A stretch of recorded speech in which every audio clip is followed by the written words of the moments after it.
Fala, tropa! Já fez sua fezinha? Ainda não? Então corre pra KTO. Cupom CHARLA com 20% de bônus no primeiro depósito. Vral! O Beto falou sobre precipitação e eu queria só complementar e fazendo uma outra pergunta. Você acha que por parte da diretoria, eu não vou nem citar a torcida, porque a torcida é aquilo, vive né? os piores 20 anos da história do Vasco em sequência, Apavorado com chance de cair mais ainda. Vários rebaixamentos em sequência, a questão financeira muito mal. A gente teve o Zé Ricardo ontem, né? Segunda-feira aqui no Charla, ele falou que o Vasco começa uma Série B. O depoimento dele. O Vasco começa uma Série B com teto salarial de 70 mil, que a gente sabe que pro futebol é muito Vasco, pouco, né? Pro Vasco, um clube que queria subir, é muito pouco. A gente sabe que, do ponto de vista da torcida, a torcida queria muito a venda do futebol do clube pra sobreviver, né? Pra respirar. Agora, do ponto de vista da diretoria e dos dirigentes que lá estavam e ainda estão no clube, houve precipitação ou, na sua visão, houve certa negligência com tudo que estava acontecendo em relação ao Vasco, de não ter um preparo a mais, de não ter um estudo maior em relação até a possíveis concorrentes, até a possíveis outras...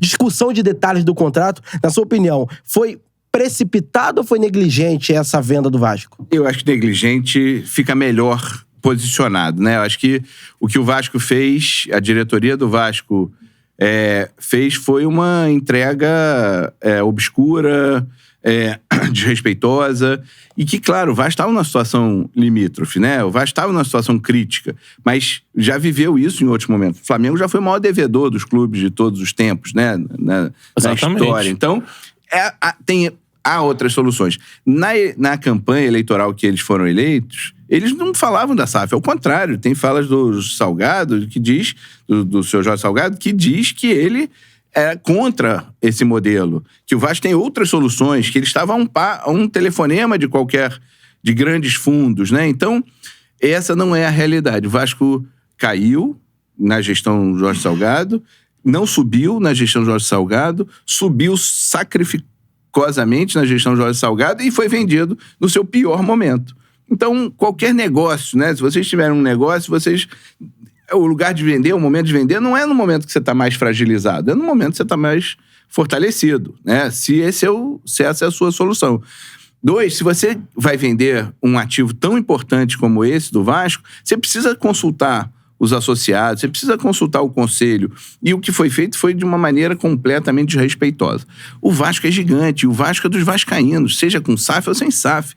Quem carrega a Cruz de Malta no peito, quem é apaixonado, são os vascaínos. E a gente vai torcer pro Vasco. E nesse sentido, eu acho que foi uma decisão, digamos, da carência nossa do vascaíno, né? Do desespero e de uma fala...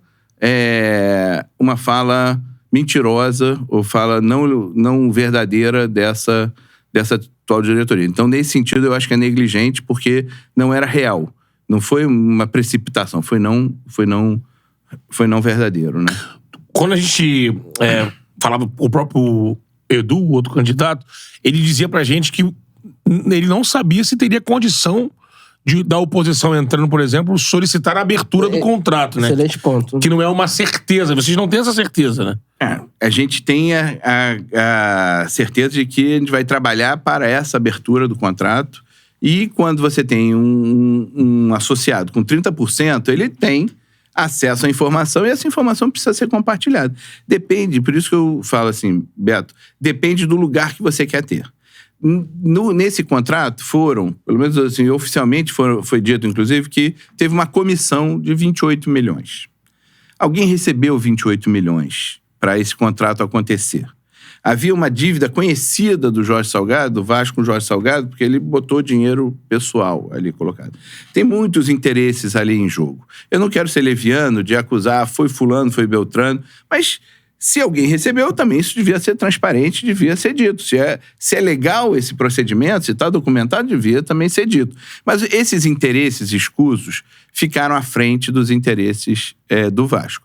O que a gente precisa é romper esta lógica. É entrar alguém que não tenha compromisso com a 777, que tenha capacidade de diálogo, de entendimento, de busca de uma relação que proteja o Vasco, né? Sobretudo, o Vasco não pode viver novos dramas de rompimentos, isso pode se alastrar na justiça de forma muito sofrida, mas que seja firme também na defesa do vascaíno, na defesa dos interesses do Vasco. E, nesse sentido, às vezes, podem ser conflitantes. Agora, abrir o contrato, eu diria que hoje já temos, pelo menos, a gente tem um grupo de advogados que está acompanhando, está estudando a lei da SAF, está se preparando para poder estar junto nesse momento de abertura.